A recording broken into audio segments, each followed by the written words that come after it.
Bonjour à tous. Jeudi, qu'est-ce que je dis? Jeudi 14 mai. Et oui, le temps passe. Euh, on est déjà à la mi-mai, ça fait quasiment 2 mois. La première vidéo, c'était le lundi 16 mars. C'est fou, hein. Ça passe, hein, c'est absolument incroyable. Bien, alors, on va parler aujourd'hui. Vous allez copier une leçon. Alors, je vous le dis tout de suite. C'est plus une leçon un petit peu sur les temps composés. Il n'y a qu'un seul temps que l'on travaille au programme, c'est le passé composé. Les autres temps dont on vous parle dans la leçon, c'est plus, je dirais, une présentation, il n'y aura pas d'exercice dessus. D'accord? On va travailler sur le passé composé. Et avant de parler du passé composé, j'aimerais qu'on s'arrête une petite seconde sur une idée générale qu'on appelle, vous connaissez, l'auxiliaire. D'accord? Alors j'écris ici auxiliaire. Auxiliaire. Alors en conjugaison, l'auxiliaire, vous avez entendu ça plein de fois, l'auxiliaire être et avoir. On va parler de manière générale, parce qu'effectivement, il y a les auxiliaires officiels, être et avoir, qui entraînent certaines choses après, au niveau de la conjugaison. Mais dans la pratique orale et littéraire, on emploie d'autres auxiliaires. D'abord, qu'est-ce que c'est qu'un auxiliaire? Dans la vie de tous les jours, un auxiliaire, c'est quelqu'un qui vous aide à faire quelque chose. Voilà. Il y a dans plein de métiers ce qu'on appelle des auxiliaires. Vous faites quelque chose et vous avez besoin de l'aide de quelqu'un indispensable pour faire quelque chose. Voilà. Une personne auxiliaire qui vous aide. Et à l'école, on a le terme AVS par exemple. Et vous connaissez les personnes à l'école qui viennent, Nathalie ou Gisèle, on appelle des AVS, les auxiliaires de la vie scolaire, et qui aident certains enfants qui ont des difficultés particulières. Voilà, pour les aider en classe, c'est absolument indispensable. Voilà, AVS, auxiliaire de vie. Voilà, personne qui aide le professeur vraiment avec tel élève à tiens, dis donc, voilà, je pense qu'il faudrait faire ça. On discute et on essaie de trouver la meilleure solution pour les élèves. Voilà, alors en conjugaison, l'auxiliaire permet de conjuguer certains verbes dans certains temps. C'est-à-dire qu'il y a des temps qu'on appelle simples, par exemple le présent, je parle, voilà, là maintenant, je parle, d'accord? Et bien entre le sujet moi et le verbe, il n'y a rien. J'ai pas besoin d'un verbe pour m'aider à conjuguer. Mais il y a certains temps où je suis obligé de prendre un auxiliaire. Alors, au futur non plus, je parlerai demain. Imparfait, je parlais, non. Mais au passé composé, par exemple, j'ai parlé. Ah oui. Ah ben là, entre le verbe, entre je et parler, il y a quelque chose qui est venu m'aider à conjuguer ce temps à conjuguer ce verbe dans un certain temps. Donc de temps en temps, on a besoin d'un auxiliaire. Voilà. Alors il y a plein de temps. Et puis il y a le temps très utilisé à l'oral. Vous savez, on l'appelle le plus que parfait, mais on l'utilise beaucoup à l'oral. On ne sait pas spécialement que ça s'appelle comme ça, mais ah, t'avais vu, j'avais fait ça l'autre jour, j'avais fait ça. Bah oui, là, il y a l'auxiliaire avoir au milieu, il y a le verbe faire derrière, et puis l'auxiliaire avoir est à l'imparfait. Voilà. Donc c'est comme ça que ça marche. Alors, d'abord, on va distinguer certains auxiliaires, puis après on va attaquer les auxiliaires officiels, être et avoir, et puis aujourd'hui on va surtout travailler avec avoir, parce que quelque part au niveau de l'accord, il est assez, vous allez voir, il est assez simple d'accès au démarrage. Voilà, c'est plus net, vous allez voir, dans 99% des phrases. Ok, c'est ce qu'on va travailler aujourd'hui. La grosse majorité des phrases, l'auxiliaire avoir est très facile à utiliser. Mais venons-en à d'autres auxiliaires. Alors, on va mettre être et avoir d'un côté, les officiels.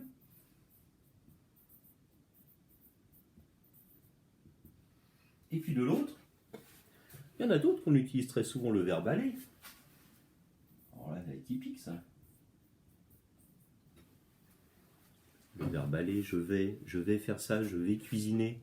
Au lieu d'utiliser le futur, je cuisinerai ou je parlerai, on dit très souvent je vais parler. Eh bien, là, on utilise le verbe aller comme auxiliaire. C'est un auxiliaire un petit peu qui donne un futur. Et par exemple, en anglais, vous avez la même chose avec l'auxiliaire, le modal, on appelle ça will. Vous verrez. Par exemple, vous dites je mange, I eat. Ben, vous dites pour dire je mangerai. Là, c'est pas le verbe il bouge jamais en anglais. Hein, c'est assez pratique au niveau de la conjugaison. Il bouge un tout petit peu. Et ce sera I will eat, tout simplement. C'est un petit peu la même idée. Je vais manger. C'est un futur. Je vais regarder. Je vais faire ça. Voilà, on peut tout à fait. En français, c'est tout à fait correct. Hein, d'accord. Alors, on a travaillé le futur, nous, directement. Au lieu de dire je vais manger, on dit je mangerai. Mais c'est un petit peu la même idée.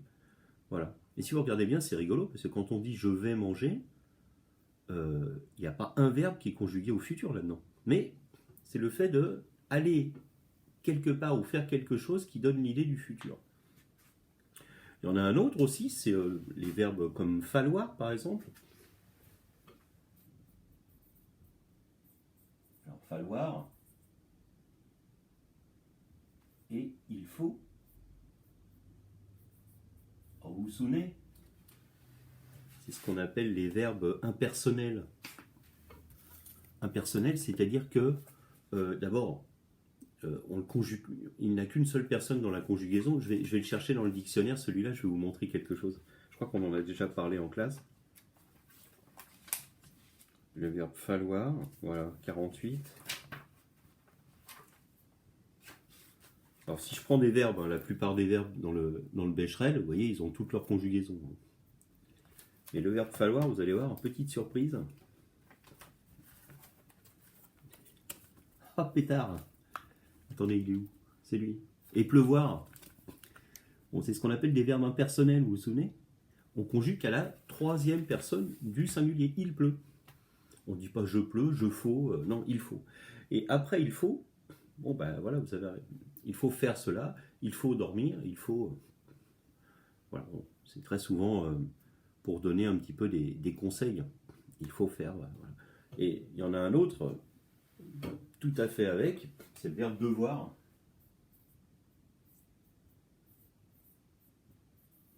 Voilà. Alors je dois, tu dois, il doit, nous devons, etc. Tu dois dormir, tu dois faire cela, etc. On est un petit peu dans les injonctions, hein, d'accord? Le langage un petit peu des professeurs. Il faut faire cet exercice, tu dois écouter en classe, etc. D'accord? Voilà, tout ça, ce sont des auxiliaires. Ce sont des verbes qui nous permettent d'utiliser le verbe qu'on a vraiment envie de dire et de lui donner un petit peu quelque chose. Bon, ce sont des auxiliaires. Voilà. Alors, quand je les distingue, hein, quand on parle de temps composé, c'est bien avec être et avoir, où là il se passe quelque chose vraiment avec l'auxiliaire et le verbe qui suit. Pour cela, au fait, vous allez voir, ils sont très très simples quelque part, parce que n'importe lequel de ces verbes, au niveau de la conjugaison, quand il y a le verbe qui arrive ensuite derrière, qu'on a envie de dire, il est toujours à l'infinitif. Toujours.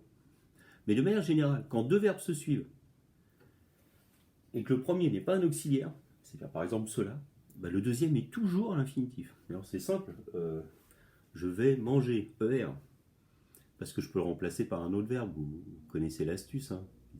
On est toujours embêté, hein. Alors ça c'est le vrai problème, hein. Et ou ER, on se dit zut, je vais manger, c'est et ou ER, on remplace par un autre verbe, et on voit bien ce qui se passe. Je vais boire, ah, mais boire, il est à l'infinitif, bon, je vais manger à l'infinitif ER. Il faut manger, ER, il faut dormir, infinitif. Je dois, etc., dormir, je dois venir, je dois écouter, je dois, je sais pas quoi, faire cela. Infinitif, typiquement. C'est toujours suivi d'un infinitif. Ok? Toujours, systématiquement.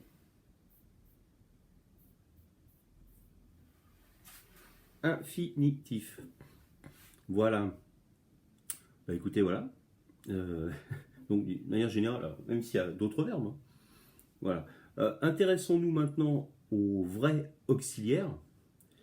Le vrai auxiliaire, c'est-à-dire qui permet de faire ce qu'on appelle les temps composés de l'infinitif. Alors là, on évoque, alors, nous c'est le passé composé qui nous intéresse. Il y a le plus que parfait, je l'ai dit tout à l'heure.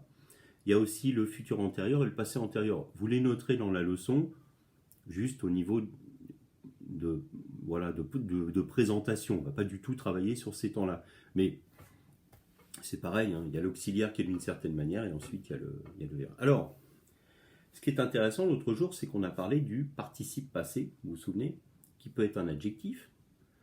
Et le participe passé, vous savez que c'est chaque verbe a, quand vous regardez, quand vous regardez dans le Becherel par exemple,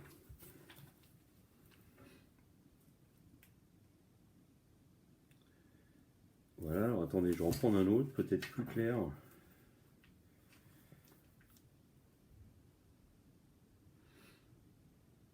Voilà, vous avez le participe. N'importe quel verbe, par exemple, on vous présente le participe présent et le participe passé. Ok, vous l'avez ici. Participe présent, participe passé. Ok. Voilà, le participe passé, donc, systématiquement, quand vous employez, on va parler d'avoir aujourd'hui, quand vous employez l'auxiliaire avoir au passé composé, donc il va y avoir sujet, l'auxiliaire avoir, conjugué, d'accord. Alors là, en l'occurrence, quand on dit j'ai mangé, tu as mangé pour le passé composé, on prend le verbe avoir au présent et on ajoute ce fameux participe passé. Alors, vous connaissez cette formation par cœur, d'accord. Tu as vu ce film, il a couru plus vite que toi, ou n'importe, hein, d'accord. Donc, auxiliaire avoir, donc j'ai, tu as, il, elle, on a, nous avons, vous avez, ils ont. Et ensuite, le participe passé du verbe dont on a besoin. Et ça nous donne le passé composé. D'accord. Alors voilà, bon, c'est simple, il suffit de mettre la bonne personne. Alors j'ai, tu as, il a, nous avons regardé, vous avez regardé, etc. Alors la chose à retenir avec l'auxiliaire avoir, c'est que quand vous avez sujet, auxiliaire avoir, participe passé, c'est-à-dire le passé composé, on n'accorde jamais le participe passé. En clair, après l'auxiliaire avoir, pour les verbes en ER, c'est toujours et. Et puis pour les autres, il n'y a pas d'accord. Alors, j'ai perdu eu, j'ai mangé et. Si c'est un pluriel, le sujet, ils ont mangé et. Vous avez mangé et. Tu as mangé et. Elles ont mangé et. Elles ont perdu u. D'accord. Elles ont pris is. Alors, attention. IS, c'est le participe passé normal, hein, d'accord. Parce qu'on peut dire, le participe passé s'accorde aussi, hein, d'accord. Elles sont, si on l'utilise avec l'autre auxiliaire, bon, c'est un peu compliqué pour le moment, elles sont prises, là on va faire l'accord, d'accord. C'est autre chose ça, hein. Avec l'autre auxiliaire être, il se passe autre chose, on a déjà parlé de ça, vous savez, dans la voix passive. La souris est mangée et ok. Mais là avec l'auxiliaire avoir, pas de problème. Quoi qu'il arrive, sujet, auxiliaire avoir, participe passé, le participe passé n'est pas accordé. Ok. Tout simplement. Voilà, c'est tout ce que j'ai à dire. Et donc, il n'y a pas d'accord. Alors, je reviens. Moi, je voulais juste vous parler un petit peu des auxiliaires au démarrage. Vous allez donc copier la leçon dans le cahier de leçon, les temps composés de l'indicatif, tranquillement. Vous allez voir qu'il y a deux autres temps, hein. Bon, si ça vous intéresse, parce que en français, en conjugaison, il y a des temps, on s'arrête à certains temps, donc il y en a qui sont plus très utilisés. Mais le plus que parfait, il est très utilisé à l'oral. Et il est plus au programme maintenant, mais on peut juste quand même le présenter, hein. C'est pas un scandale, hein. Voilà. Alors, une fois que vous aurez fait ceci, je vous demande de faire deux exercices. D'accord. Alors, il y en a un au passé composé qui m'intéresse, que j'ai vu. Voilà. Bah écoutez, attendez. Où est-il? Il y en avait deux. Bon, écoutez, on va faire, vous allez faire juste celui-là. Bon, ben, l'exercice 9, page 77, après la leçon. Il est corrigé, hein, vous verrez. Donc, exercice 9, page 77. Voilà. OK? Donc, c'est ça. Réécris le texte au passé composé. On va faire ensemble la première phrase. Attention, hein. Il faut bien, quand vous avez un verbe conjugué, c'est lui qu'il faut mettre au passé composé. OK? Et là, en l'occurrence, je crois qu'il n'y a qu'on n'est que sur l'auxiliaire avoir. Donc, les caméras disposées sur le plateau du studio envoient plusieurs images différentes à la régie. Ne vous faites pas avoir par les caméras disposées. Disposer est tout simplement un adjectif qui va avec caméra. Hein, d'accord? Voilà, tout simplement. OK? Donc, là, il n'y a rien à faire, hein, on est dans le sujet. Hein. Le verbe conjugué, il est ici, envoie. D'accord? Voilà, à mettre au passé composé. Donc, passé composé, c'est simple. Vous allez prendre ici l'auxiliaire avoir, et puis vous allez le mettre avant le verbe, donc envoyer, et puis vous allez conjuguer en mettant le participe passé. Alors, on va faire la première phrase. Hein. Les caméras disposées sur le plateau du studio ont envoyé, parce que le sujet c'est les caméras, troisième personne du pluriel, ont envoyé et, hein.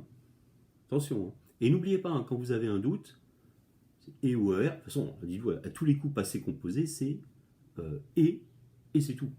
Il n'y a pas besoin de se casser la tête. Voilà. Sinon, si vous êtes sur un autre auxiliaire, ce sera er. Mais ici, avec l'auxiliaire avoir, toujours et après. Toujours. Ok, je le mets, hein. C'est toujours et. On ne se casse pas la tête. Voilà. Si vraiment vous avez un doute complet, vous savez, vous essayez de remplacer par un autre verbe. Ils ont perdu. Ah oui, ah ben c'est pas perdre, on ne dit pas ils ont perdre. Ah, ils ont perdu. Ah oui, on a le participe passé aussi. Donc ils ont envoyé. Ah oui, et. Ok, cette petite substitution. Hein. Au bout d'un moment, ça devient automatique, on ne se pose pas la question. L'accord du participe passé, hein, vous savez, c'est pas facile. Hein. Ça pose aussi des problèmes à beaucoup d'adultes. Parce que c'est pas une évidence, on est très très embêté avec ce et, quoi, toujours et ou er, zut, il faut que je. Voilà. Alors au début, vous allez voir, on trouve des petites astuces, etc. Et puis au bout d'un moment, vous verrez, ça devient très automatique. Hein. Et puis passé composé, auxiliaire avoir, et après, à tous les coups. Voilà, bah écoutez, c'est tout ce dont je voulais vous parler. Donc, copiez la leçon dans le cahier du jour, non, dans le cahier de leçon, bien sûr, et l'exercice 9 dans le cahier du jour. Voilà, écoutez, on se retrouve tout de suite ou tout à l'heure pour les mathématiques, et puis cet après-midi pour les corrections. Allez, je vous souhaite une bonne journée. Au revoir.